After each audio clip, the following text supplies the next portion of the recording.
was somewhere in Anaheim where this driver is accused of assault with a deadly weapon. Speeds are now above 70 miles per hour, looking at 90 here on our tracker. There are other motorists there on the road. So this guy or female, not sure. This driver is flying by these other vehicles at a high rate of speed. You have that helicopter overhead that can light things up and perhaps serve as some kind of warning. But also you had a lot of police cars that were following this vehicle that can send some kind of signal or warning to people that there is a pursuit in their area. But still very concerning for other motorists there on the freeway. Excuse me, Christy, we have Dennis Lyon on the phone. We, of course, are very familiar with Dennis as a former LAPD officer as well as city council member. And Dennis, what is your take on what's going on here? Now it looks as if this driver is getting off the freeway, has gotten off the freeway, North State College Boulevard. Dennis? Oh. Well, we hope to get Dennis back on the line. He gives great perspective as to police tactics in something like this. And yeah, Susan, you noted back onto surface streets. Again, I'm noticing this driver is staying in the greater Anaheim area, having gotten off the freeway twice, when sometimes we see these pursuits go into completely different counties and neighborhoods as they try to get away.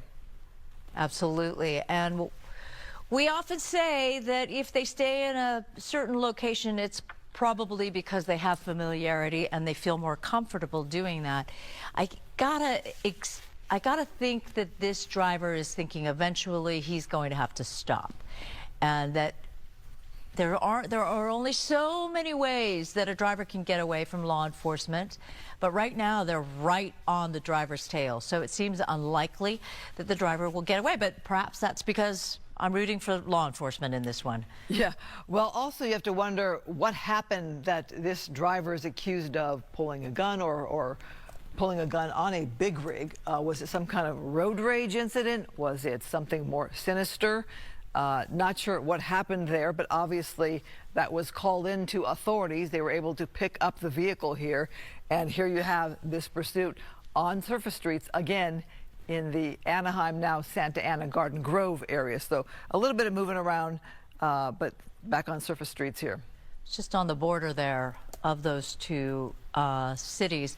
All right, so as we watch this driver wend its way around the Santa Ana, Anaheim Garden Grove area, you see that the driver picks up speed and can hit speeds of upwards approaching 60 miles per hour on these surface streets, which of course is quite nerve-wracking, and going through that red light there, quite nerve-wracking indeed, because, you know, in this kind of situation relatively early in the evening on a Wednesday, there could be people out, pedestrians crossing the street, other cars that can get involved. Looks like back on an on-ramp here. Yeah. Is that again the 91 freeway? Can't quite tell just yet, but obviously this driver has been going on and off of freeways, not really going out of the Anaheim area though. Oh, now on the 57. Now on the 57. Then on the 91, now on the 57 going southbound. I can't imagine at this hour, Susan, there's a lot of traffic anywhere unless there's some kind of construction zone. Okay, we've got Dennis Lyon back on the phone. Sorry about that, Dennis. Now we have you again so that you can take a look at what's going on with this driver. What is your take? Very, very dangerous driving, very dangerous actions by the suspect. We know there's a lead vehicle. I think there's 7 police vehicles in this particular pursuit. And if there is a gun involved, obviously great caution by the officers. We see them going parallel to 2 officers, the 2 squad cars. But they've got enough resources there. Obviously, there's air unit overhead. And this is going to continue until he comes to stop, whether he crashes or he voluntarily stops. I doubt if he's going to voluntarily stop since it's been going on for this length of time. But the concern is for the pedestrians, for the vehicles. Fortunately, it's late, 8:23, and that's going to give us opportunity to hopefully take him into custody without harming the general public or getting any collisions with general public. But he's obviously fleeing at a high rate of speed. And getting off the freeway 75 again. plus miles an hour. So he'll go back and forth. Does he know his area? Probably not. If he's wandering in and out, getting up on the freeway, off on the freeway, but he's going through those mid-phase red lights, which is extremely dangerous. And that's when the innocent people end up getting victimized by this kind of situation. And if he's doing this, he's probably a repeat offender, which would not surprise us at all. Yeah, indeed. Well, the thing is about this particular area, when you have the 57 and the 90, they do intersect. And it seems as if he was sort of staying in the Anaheim area, and you can quite easily traverse the 57 to the 90 and then back down a different freeway in order to get onto the 91, which is where he is now, or the driver is now on the westbound 91. Getting off, and that looked like a rather dangerous maneuver there, kind of jutting into traffic as we watch this white Silverado. Driver is accused of assault with a deadly weapon. Law enforcement right behind. Yeah, Dennis, what do you make of this driver getting on the freeway, off the freeway, on the freeway? I mean, we've seen this repeatedly within a matter of minutes. Well, he's trying to obviously lose the officers, but with the helicopter, it's doubtful he's going to lose the officers. And we've got enough units, the local agencies, and I think the California Highway Patrol is obviously in this at one stage or another. They're not going to give up. And if one of the police units bails out, there'll be others in line. There's 7 or 8 local police units involved. And obviously, like right now, he's going to be on the wrong side of the road. I'm surprised he hasn't collided yet. This kind of driving on the wrong side of the double yellows, that's obviously extremely hazardous, dangerous. But they're going to pursue him. If there was a gun involved, they will pursue. If there were shots fired during that time, it was just a display, assault with a deadly weapon, whatever the case may be, it's a high-priority felony, and they're going to go after him and take him into custody, whether he voluntarily stops, which doesn't look at this particular time he's going to do that, or the truck gives out, which oftentimes we see, or they use a spike strip. There's all kinds of alternates. But the bottom line is, with air unit overhead and sufficient ground units, they'll continue following this as long as they need to take him into custody. And wouldn't be surprised if he's been through this procedure of arrest, incarceration in the past. Normal people don't do this kind of situation. Wrong side of roadway, hindering damage and hindering the public right-of-ways. Fortunately, it's late at night, and fortunately, there's not a lot of traffic. If this was commuter time, this would extremely be dangerous. So what we don't have is cars, motorcycles, bicycles, pedestrians. It's a desolate area just because of the time of night going on 8:30 in the evening in that particular part of Orange County. Yeah. At what point do you think Anaheim Police will hand this off to a different agency, Dennis? Do you have any sense? Well, if he goes into another jurisdiction or he gets on the freeway, but the initial units will stay with it. Another agency may take over the lead. This kind of situation, I don't see them terminating. Oftentimes, because of the hazardous situation, they will terminate. But in this particular case, you don't have traffic of any sort. You don't have pedestrians. You don't have the hazards that you normally see if it was 5 o'clock in the afternoon, people leaving work going home. So with this kind of situation, they're going to stay with it. And again, I think there's 7 or 8 local agencies in addition to the Highway Patrol. So as we see these narrow incidents, dangerous, extremely dangerous, but he knows they're behind him, and he's going to flee until he either crashes, or I don't think he's going to voluntarily stop. If they do a spike strip, that'll be good. But as you see the hazardous driving, he just doesn't care, and he wants to escape. If they oftentimes escape into large parking lots, I don't see any of those around. So they're going to stay with this individual, and there's enough units in there to stay with him and take him into custody, or she, whichever it's male or female. Well, this is going to continue on. You know, Dennis, we certainly wouldn't be the first person and the first time where you basically know that the sentiment is, as long as I'm driving and not stopped 100% by police, I'm just going to keep going, because that means I am not in custody. So that's correct. There's no real reason for the driver to stop if he is worried, or he or she is worried about the consequences. Well, there's going to be consequences one way or another. The chances of escape are very slim to none. So this fleeing isn't going to accomplish anything except increase the penalties, increase the time incarcerated.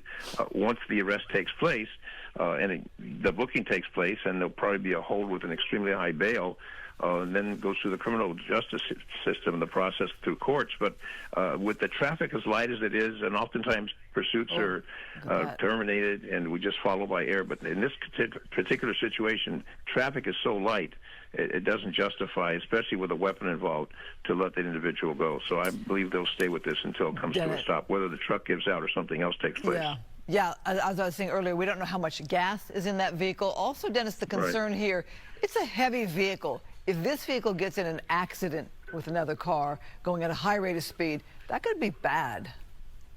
Well, it could be extremely bad, especially a small compact with the speed, the velocity, and the weight of the truck. That would cause very serious damage. A pedestrian, a bicycle rider, a motorcycle rider, etc. There's a lot of possibilities, but then that would just increase the charge. Right now, whatever the charge, if it's ADW, if it's ADW, then there's fleeing the police, the pursuit. So we're racking up the charges, all the traffic violations that are being committed. Those are all part of the process, and they'll review the tape, and they'll review this, and they'll decide all the aspects that took place. They'll make a copy of that tape. Traffic there. Had to slow down.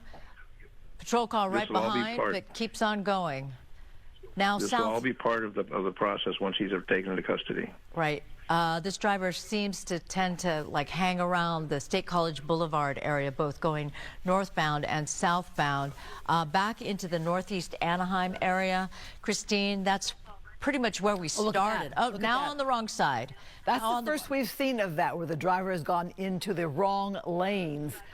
Making that pursuit. Whoa, oh, right in front of a patrol car. Yeah, but Susan agreed. This is the first time we've seen that, where the driver has gone into the wrong lane, and again, it's still on it. Yeah, still head on in the opposing lane. Very scary. It's a divided highway. This is extremely dangerous on a divided highway, as we see. Oh my gosh. Wow. Exactly. Wow. Now, imagine you are approaching that vehicle, and it's shocking. Dennis, would they do a pit maneuver after seeing? Are they moving in to do one? Interesting. Here we go. Here we go. There's the pit. Oh, wow. It's a heavy vehicle. A little wobble. Did get some damage there. The pit would be appropriate at any time. There we go. Going through a red light. Ooh, whoa. Wow. All right, so obviously police taking more aggressive moves now to bring this pursuit to an end with that pit maneuver, and they had that road wide open there. But how hard is it, Dennis, with a vehicle like this, a heavy vehicle? Well, they could do it. I mean, that's a pickup. It's a pickup truck, but it's not one of those heavy pickup trucks. But it is a pickup truck. It does have some weight to it, but the police car can take it out without big problem. I mean, spin it out and take it out. That's what they need to do. They need to bring this to a stop, because it's obviously going on way too long. Public jeopardy is really in trouble with what we see happening. There's a great hazard to the community as this travels through. He gets a nudge by the patrol car. As long as everybody stops, then he would be trapped, but people want to get out of there. Oh, look, they're pushing it. Oh, that's interesting. They're pushing it. Wow. Onto the sidewalk, but that still gives him egress. It allows him to keep going. But you're right. Ever since he went into the wrong lane, opposing lane of traffic, law enforcement got a little bit more assertive about trying to catch up to that car. And also, they want to stop him. Go ahead, Dennis. They definitely want to stop. They'll use whatever means they can do now, because obviously he's showing total disrespect. He wants to go at all costs. I wouldn't be surprised. He's not going to bail. If he bails out, he's got a ton of officers around him. He's not going to go on foot. So he'll go as far as he can. And we've seen these pursuits go for a long period of time. The benefit right now is it's very light traffic, extremely light traffic. And that's a safety hazard. So we want to make sure, if it wasn't for that, they may have terminated this pursuit and just going by the air unit. But with the light traffic, we don't really put many people in jeopardy just because traffic is so light. You see, there's no pedestrians and bicycles, etc. Those are inherent hazards. Everyone's coming home from work, but he'll blow these red lights, mid-phase red. But again, you've got all those sirens blaring. You got the helicopter overhead, and they're going to continue doing this. And I think that truck's going to start giving out as we see some smoke coming out of it. I think you're going to see that truck maybe lose the ability to continue to flee. Well, there was a part that flew off after that first pit maneuver, and it looked as if the patrol car was hoping to do yet another one, but didn't quite get the right position. And then traffic built up, frankly. That truck kind of wending its way through some stopped cars at a light. And that was interesting to see the car be pushed by a patrol car onto the sidewalk. Well, you see the damage. There's a lot of damage to the driver's side. The rear, you see the rear bumper. So that truck is being damaged along this process. And obviously, not going to stop. The only way to be taking this out is that truck to give up, or they're going to do a pit or some other procedure to take it out of service. Well, Dennis, we just saw that move in action where they were pushing the vehicle while there were other motorists there, other cars right there stopped at a light. Obviously, not only are police getting more assertive, as Susan used the word assertive, I said aggressive, but as police are making more moves to bring this to a close, I'm thinking about the driver who doesn't seem to be fazed by police bumping up against the vehicle, pushing the vehicle, trying to pit the vehicle. That driver is still going. Well, they're using what is reasonable, as we term in law enforcement, reasonable means to bring this termination and utilize those procedures. And if it means taking the car up to the curb, whatever the case may be, obviously it didn't work. But what they need to do is bring it to a stop. And the individual, obviously, from the time we've seen, is not going to stop. So it's going to have to be either run out of fuel or have some kind of disabled vehicle situation take place, or he's not going to surrender. He's going to be taken into custody, but it's going to be after this vehicle gives out one way or another. Well, we also don't know what police may know about this driver. If it was an assault with a deadly weapon accusation here, we don't know how much more information they have on this driver and why they are making these moves to try to bring it to a close.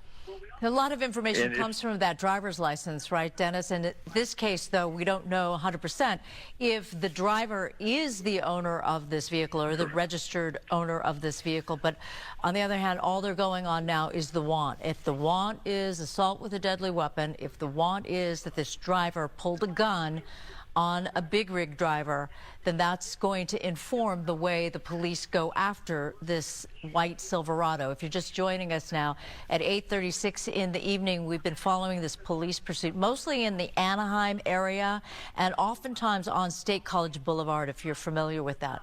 The truck has gone on and off the freeway on the 90, the 91, and the 57. But right now, Anaheim police getting a little bit more aggressive, as Christine says, to try to get this driver to stop, because the driver went into opposing lanes of traffic, which is far more dangerous than what we're looking at now. And even what we're looking at now looks pretty nerve-wracking.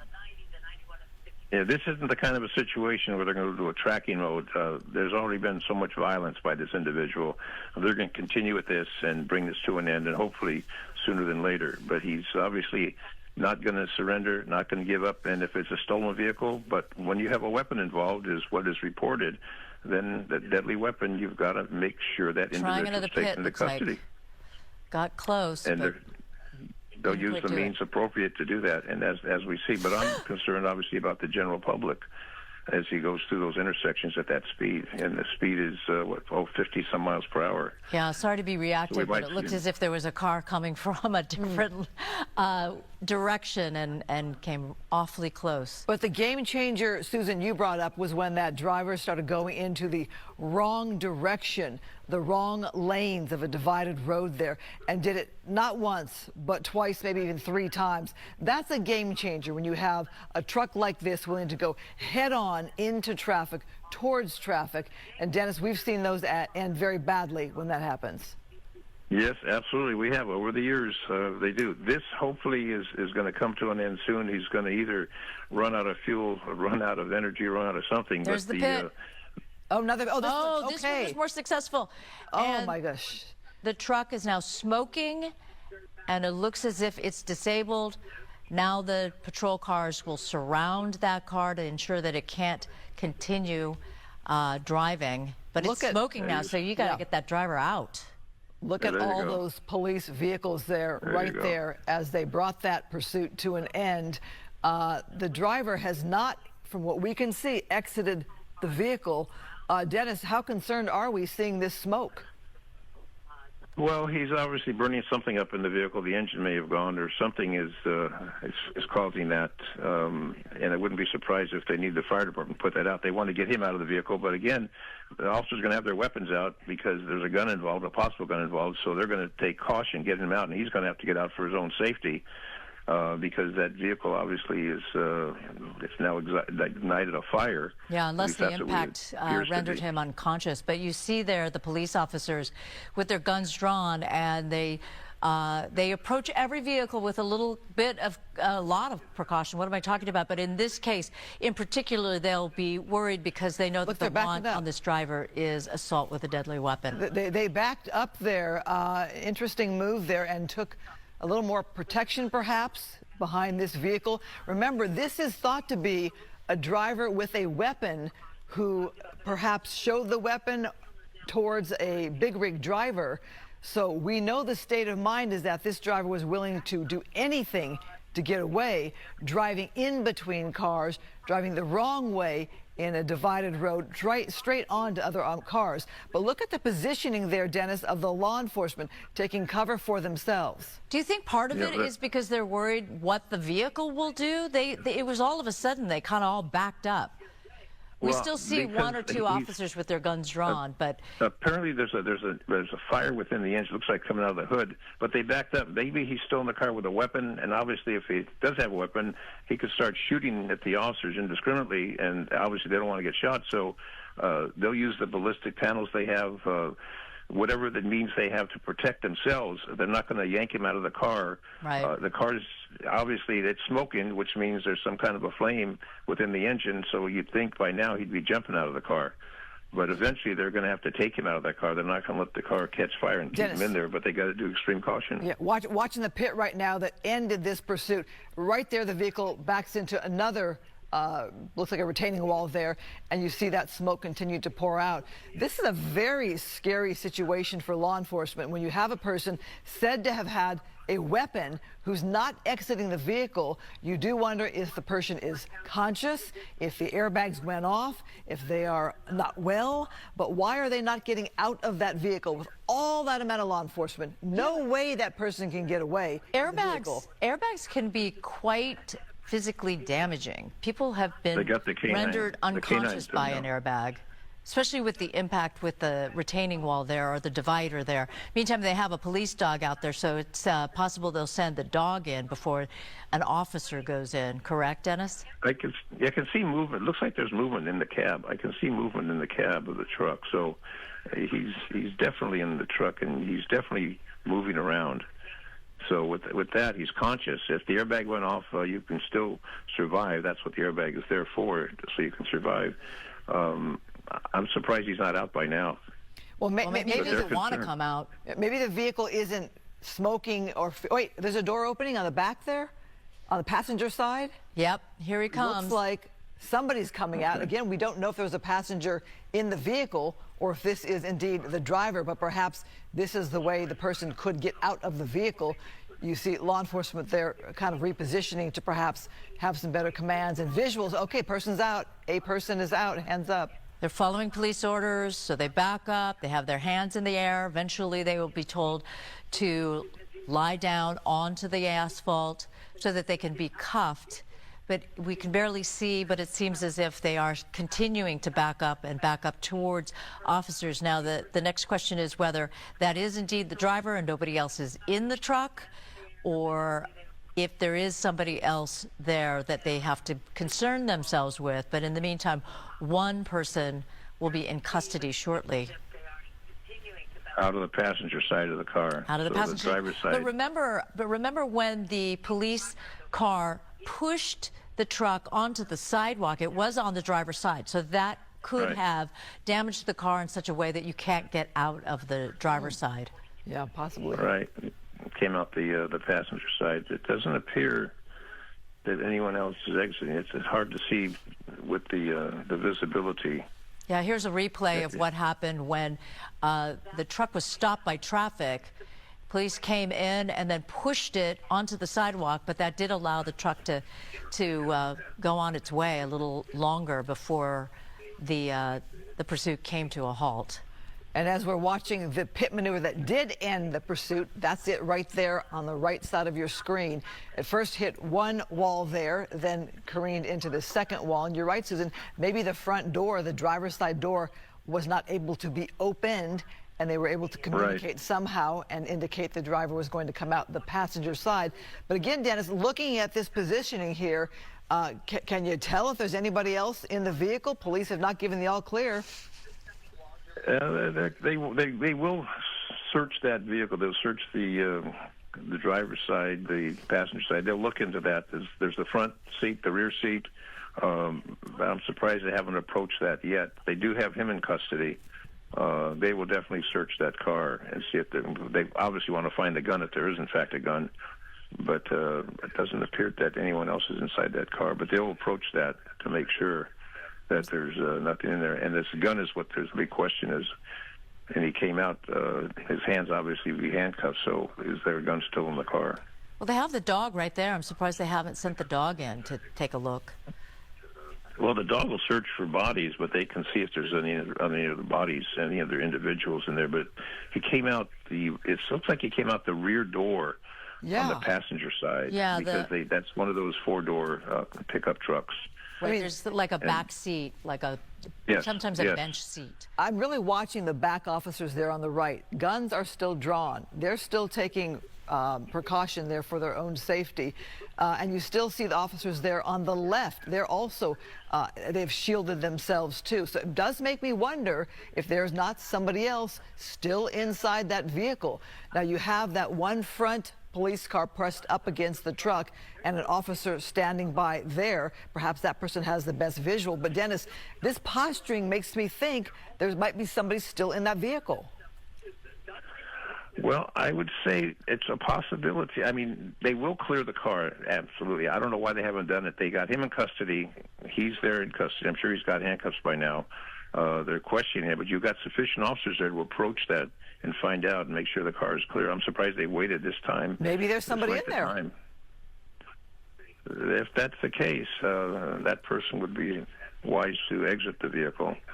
But it's hard with the sight that we have, the darkness. Yeah. We don't seem to have that illumination on that cab to really tell. And of course, because the original want was assault with a deadly weapon, if there is another person in that truck, then the concern would be that person would have access to a gun or some kind of a weapon.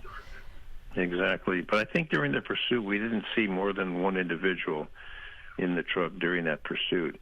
So I'd be surprised. You have better eyes than I then, Dennis, because I couldn't figure that out. Well, also, if they have the person in custody, perhaps they're getting information. Again, they have not approached this vehicle. And so I'm still wondering if there's somebody in the vehicle. Obviously, they've got concern. Or are they making the move now? Look here. They have that face shield, that shield. Is that right? Yes. Ballistic. They have the ballistic shield. Uh-huh. So that means there may be somebody else in there, that they have not approached it, and that means there may be somebody else in there. They got some kind of information that suggests that that's the situation. They can come up with the ballistic shield. That'll be the lead officer on the approach, and that's what they believe. There may be someone that's hiding on the floor. That vehicle obviously hasn't been searched, so they're still standing by, and a supervisor will say, okay, mount that forward and check it out and make sure. I mean, they're not going to leave it without checking. Yeah, Dennis, or perhaps somebody is disabled or unable to get out of the vehicle or hurt in some